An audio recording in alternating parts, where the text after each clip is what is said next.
why send the fighting back? I knew that there would be a fight, but I didn't know that, the mafia in oil, they are stronger than mafia in drugs.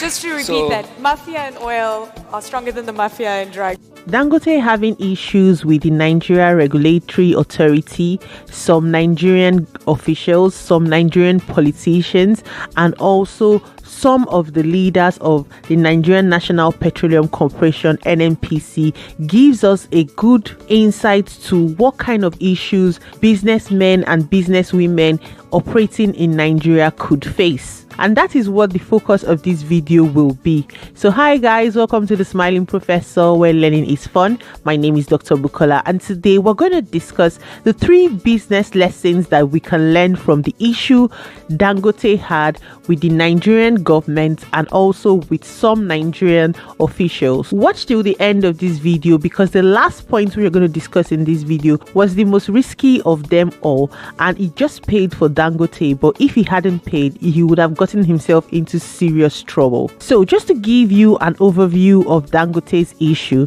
Dangote built a $20 billion refinery where he was hoping to refine crude, but he had issues with the Nigerian downstream regulators because they said there were some issues with his refinery, and also he had issues with the Nigerian National Petroleum Corporation, NNPC, because they went back on their promise or deal to supply him with about 300,000 barrels of crude per day. And because of this, he came out and granted interviews to news channel talking about the issues and struggles that he was facing within the Nigerian oil industry. He spoke about the fact that the oil industry is even worse than the drug cartel industry, and also made comments like his friend told him not to invest in Nigeria and he went ahead to do that. I made a whole video about this and I have linked that video in the comment section below, but let's go straight to the lessons we can learn from this. The first one is understanding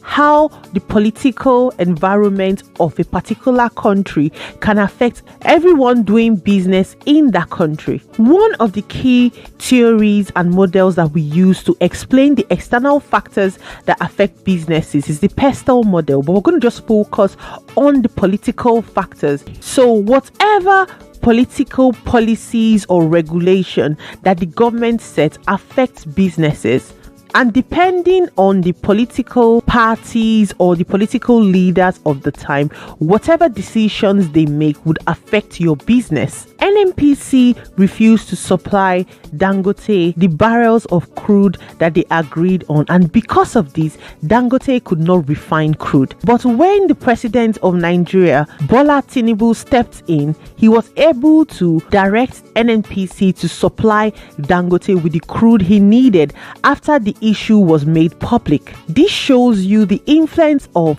politics and the political climate on businesses, especially businesses operating at that level. This is a good example of how political environment affects businesses. The second business lesson we can learn from this issue is always be prepared for uncertainty. From my understanding of what happened between Dangote and the Nigerian government, there was a deal for Nigerian government to supply him with crude, and when NNPC was not able to supply him with the 300,000 barrels of crude he needed to refine at his refinery, it slowed down Dangote's refinery's operations. But as a businessman, I think he should have anticipated this move and probably approached neighboring countries such as Ghana, Benin Republic, Togo, Cameroon, to see if he'll be able to get crude oil from these countries in order to refine it in his refinery,